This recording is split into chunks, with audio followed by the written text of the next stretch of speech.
Next நேயர்களுக்கு என்னோட அன்பான வணக்கங்கள். இன்னைக்கு நட்சத்திர பலன்கள் குறித்து தான் பேச போறோம். அதை நம்ம கூட ஷேர் பண்ணிக்கிறதுக்காக ஜோதிட சிறுவன்மணி டாக்டர் தீபா அருளாளன் அவர்கள் இணைஞ்சிருக்காங்க.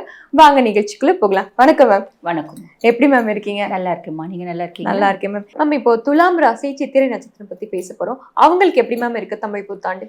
பொதுவா இந்த சித்திரை நட்சத்திரம் வந்து பாத்தீங்கன்னா செவ்வாயினோட நட்சத்திரம். துலா ராசி அப்படின்றது சுக்கிரனோட ராசி. அதுக்கும் மேல சனி உச்சமடையக்கூடிய ராசி. இவங்க எப்படி இருப்பாங்க அப்படின்னா ரொம்ப லவ்வபிளாக இருப்பாங்க, ரொமான்டிக்காக இருப்பாங்க, அட்ராக்டிவாக இருப்பாங்க, நீட்டாக இருப்பாங்க. அதெல்லாம் ஓகே. பேச ஆரம்பிச்சா வெட்டு ஒன்று துண்டு 10, அதுதான் துலா அப்படின்னு சொல்லலாம். அதுவும் சித்திரை ஒரு ஸ்டேஜுக்கு மேலே நீ கேள்வி கேட்டேன்னா என்ன நீ நான் தான் சொல்லிட்டு இருக்க, நீ எப்படி கேட்கலாம் அப்படின்னு கோவப்பட ஆரம்பிக்கும், ரியாக்ட் பண்ண ஆரம்பிக்கும், கத்த ஆரம்பிக்கும், டென்ஷன் ஆக ஆரம்பிக்கும். அப்போ இந்த துலாம் சித்திரை வீட்டில் அப்பா இருக்காங்க அப்படின்னா பிள்ளைங்க பயந்து ஐயோ அப்பா வந்துட்டாரம்மா, டிவி பார்த்துட்டே இருக்க பிள்ளைங்க ஆஃப் பண்ணிட்டு கம்முன்னு உட்காந்து படிக்க ஆரம்பிக்குது பத்தியில. அதெல்லாம் இந்த துலா ராசி சித்திரை நட்சத்திரம் இருக்கு அப்பாவுக்கு பிறக்கிற பிள்ளைங்க அப்படின்னா அதுக்கு பின்னாடி எவ்வளவு வேணா சேட்டை வரலாம். அப்பா பண்றாருன்னு அப்பா வந்துட்டாருன்னு போது உடனே உட்காந்து ரொம்ப சின்சியரா படிக்கிறது வந்துடும். இந்த கெத்து இருக்கும் சித்திரைக்கு அப்படின்னு சொல்லலாம். பொதுவா துலாம் எப்படி இருக்கு அப்படின்னா ரொம்ப எக்ஸ்ட்ராடினரியா இருக்குமா.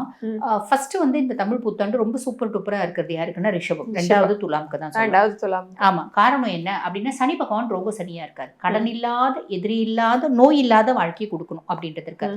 அப்ப இவங்களோட பிரச்சனைகள் எல்லாம் ஓய போகுது அப்படின்றது நிதர்சனமான உண்மை. அதுக்கும் மேல ராகு பகவான் 5ஆம் பாவம், பூர்வ புண்ணியஸ்தானம், புத்திரஸ்தானத்துல ராகு. குழந்தைங்களால இருந்து வந்த தொல்லைகள் அப்படின்றது தொடர்றதுக்கு வாய்ப்பு உண்டு. தொடர்றதுக்கு வாய்ப்பு உண்டு. குழந்தைங்களை வந்து நம்ம வந்து பாத்தீங்கன்னா இந்த காலகட்டத்துல பிள்ளைங்களை நல்ல அப்பா அம்மாவா இருக்கிறத விட நல்ல நண்பர்களா நம்ம இருக்கிறோம் அப்படின்னா குழந்தைங்க நல்லா இருப்பாங்க. ஓப்பனா பேசி தெரிஞ்சுக்கலாம். ஃப்ரெண்ட்லியா மூவ் பண்ணிடுறது நல்லது. புரியுதம்மா? குழந்தைங்களுக்கு எல்லாம் அட்வைஸ் பிடிக்காது. அதுவும் இந்த காலத்து குழந்தைங்களுக்கு சுத்தமா அட்வைஸ், பெரியவங்களுக்கே பிடிக்காது. அதே மாதிரி நம்ம இன்னொரு பிளஸ் என்ன அப்படின்னா நம்மளோட பூர்வீக சொத்து ஏதாவது இருக்குன்னா வியாபாரம் பண்ணி குழந்தைங்களை வெளிநாடு படிக்க அனுப்புறதுக்கான வழியும் வாய்ப்பும் உண்டு. குழந்தைங்களோட ஆரோக்கியத்துல கொஞ்சம் கவனமாவே. அதே மாதிரி இது வரைக்கும் குழந்தையே இல்லை அப்படின்னா இந்த IVF, ஃபிக்ஸி இந்த மாதிரி ட்ரீட்மெண்ட்னால குழந்தை பிறக்கிறதுக்கான சான்சஸ் ஜாஸ்தி. கேது வந்து பாத்தீங்கன்னா லாபஸ்தானத்துல வெளிநாட்டுல போய் லாபம் ஈட்டக்கூடிய அமைப்பு. வெளிநாட்டுல போய் ஆமா மருத்துவம் படிச்சிருக்காங்க அப்படின்னா வெளிநாட்டுல ஒரு ஆப்பர்ச்சுனிட்டி கிடைக்கும். அங்க போயிட்டு அவங்க வந்து பாத்தீங்கன்னா பிராக்டிஸ் பண்ணி சம்பாதிக்கக்கூடிய ஒரு பிராப்தம். இந்த மாதிரி நிறைய நல்ல விஷயம். மூத்த சகோதர சகோதரிகள் கிட்ட ஒரு கேப் அப்படின்றது இருக்கும். 6ஆம் மாசத்துக்கு மேல குரு பகவான் 10ல போறாருமா. 10ல் குரு பதவி பறிபோகும். அப்படி பதவி பறிபோகும்னா வேலை போயிடும் அப்படின்னு அர்த்தம் இல்ல. வேலை செய்யற இடத்துல ஆமா ரொம்ப வந்து கேர்ஃபுல்லா நம்ம ரொம்ப சின்சியரா டெடிகேட்டடா வேலை செய்யறோம் அப்படின் போது பிரச்சனை கிடையாது. இப்போ மத்த எந்த மாதிரி விஷயங்களே கவனமா கையாளுங்க. வேலை செய்யற இடத்துல நம்ம உண்டு, நம்ம வேலை உண்டு அப்படின்ற மாதிரி சின்சியரா இருக்கணும். மூத்த சகோதர சகோதரிகளோட ஆரோக்கியத்துல கவனம் வேணும். குழந்தைங்களை நான் திருப்தியே தீருவேன் அப்படின்னு நம்ம வந்து பாத்தீங்கன்னா முரட்டுத்தனமான ட்ரீட்மெண்ட் அப்படின்றது குழந்தைங்களுக்கு அடிக்கக்கூடாது, திட்டக்கூடாது. நல்லபடியா பேசி கண்ணே மூக்கே வாய அப்படின்னு பேசி நம்ம சமாதானமா குழந்தைங்களை திருத்துறது நல்லது. Okay ma'am. எந்த மாதிரி கோயிலுக்கு போகலாம் மேம்? பொதுவாகவே வந்து பாத்தீங்கன்னா துலாம் அப்படின்னாலே இவங்க வழிபாடு பண்ண வேண்டியது மகாலட்சுமி தாயார். மகாலட்சுமி தாயாரை வழிபாடு பண்றாங்க அப்படின்னும் போது நிறைய நல்லது நடக்கும். கண்டிப்பா. இவ்வளோ நேரம் நம்ம ஒவ்வொரு ராசிக்கும் ஒவ்வொரு நட்சத்திரத்துக்கும் பேஸ் பண்ணி சொன்னோம் இல்லைங்கம்மா. என்ன நம்ம சொன்னாலும் இது வந்து கோச்சார பலன் தான். புரியுதுங்களா? கோச்சார பலன் 100% ஒருத்தவங்களுக்கு ஒர்க் பண்ணுமா அப்படின்னா ஒர்க் பண்ணாதுமா. 50% தான் கோச்சார பலன். மீதி 50% நம்மளோட சுய ஜாதகம். இப்போ நிறைய பேர் என்ன சொல்லுவாங்க, மேடம் நீங்கள்லாம் வந்து ரிஷபம் எக்ஸ்ட்ராடினரியா இருக்குன்னு சொன்னீங்க, எங்களுக்கு ஒண்ணுமே நடக்கலையே அப்படிம்பாங்க.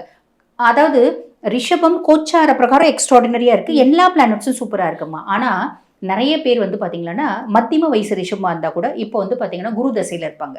குரு வந்து பாத்தீங்கன்னா ரிஷபத்துக்கு 8 மற்றும் 11 அதிபன். அஷ்டமாதிபதியும் அவன் தான், லாபாதிபதியும் அவன் தான். உன்னை கெடுக்காம உன்னை முன்னேற்றவே மாட்டான். கண்டிப்பா நீ கெடுவ, ஏதோ ஒரு விதத்துல நீ அஃபெக்ட் ஆவ, நீ சஃபர் ஆவ அப்படின்னு சொல்லலாம். அதுக்கும் மேல இப்ப ரிஷபத்தை பேஸ் பண்ணி சொல்றேன்னு வச்சுக்கோங்களேன். அதுக்கும் மேல ரிஷபம் சூப்பரா இருக்கு, ஆனா அவங்க சுய ஜாதகத்துல சனி தசையில இருப்பாங்க. சனி சுய ஜாதகத்துல எங்க இருக்கான் அப்படின்னா 7ல இருப்பான். 7ல இருப்பான். இந்த காலகட்டம் கணவன் மனைவிக்கு பெரிய சண்டை வந்து 2 பேரும் பிரியக்கூடிய சூழ்நிலை வரும். என்ன எல்லாரும் ரிஷபம் சூப்பரா இருக்குன்னு ஒரு ஜோதிடர் இல்லாம சொல்றீங்க. நானும் என் கணவரும் பிரிஞ்சே போயிட்டோமே. நானும் என் கணவருக்கும் நடுவுல வந்து பாத்தீங்கன்னா பெரிய இடைவெளி வந்துருச்சு, பெரிய சொல்றதே நடக்கலையே. இந்த ஜோதிடர்கள் எல்லாம் வாய்க்கு வந்ததுலாம் சொல்றாங்க அப்படின்னு சொல்லுவாங்க. ஆனா அது உண்மை என்னன்னா ரிஷபம் அப்படின்னா எத்தனையோ கோடி மக்கள் இருக்காங்க ரிஷபராசியில. இப்ப எல்லா ரிஷபத்துக்கும் இது நடக்குமா? சுய ஜாதகமும் ஒண்ணு. சுய ஜாதகத்துல என்ன தசை நடக்குது, தசநாதன் எந்த பாவத்துல இருக்கான், தசநாதன் நல்ல பாவத்துல இருக்கானா. பொதுவாகவே ஜோதிடத்துல ஒரு விதி உண்டு, தசநாதன் செய்யாததை புத்திநாதன் செய்யான், புத்திநாதன் செய்யாததை கோச்சாரன் செய்யான் அப்படிம்பாங்க. அப்ப தசநாதன் அங்க ப்ரையாரிட்டி. என்ன தசை நடக்குது, என்ன அந்தர் தசை நடக்குது, என்ன புத்தி நடக்குது. தசநாதன் சூப்பரா இருந்தா 100% நம்ம சொல்றது நடக்கும். தசநாதன் மட்டமா இருக்கான் அப்படின்னா நம்ம, அதாவது மட்டமா இருக்கான்ற சென்ஸ் நல்ல பொசிஷன்ல இல்ல, அதுக்கும் மேல அவருக்கு வீடு கொடுத்தவரும் நல்லா இல்ல, நட்சத்திர சாரம் வாங்குறவரும் நல்லா இல்ல, அதுக்கும் மேல பாபரோட பார்வையெல்லாம் இருக்கு அப்படின்னா நம்மள வச்சு செய்வான். இந்த நம்ம சொன்னக்கூடிய பலன் வந்து 50% தான் நடக்கும் அப்படின்னு சொல்லலாம். ஸோ சுய ஜாதகம் பிளேஸ் அ மேஜர் பார்ட் அப்படின்றத நம்ம ஞாபகம் வச்சுக்கணுமா. கண்டிப்பா. இவ்வளவு நேரம் பொறுமையா எங்களுக்காக அழகா பதில் சொன்னீங்க. நன்றி மேம். நன்றி.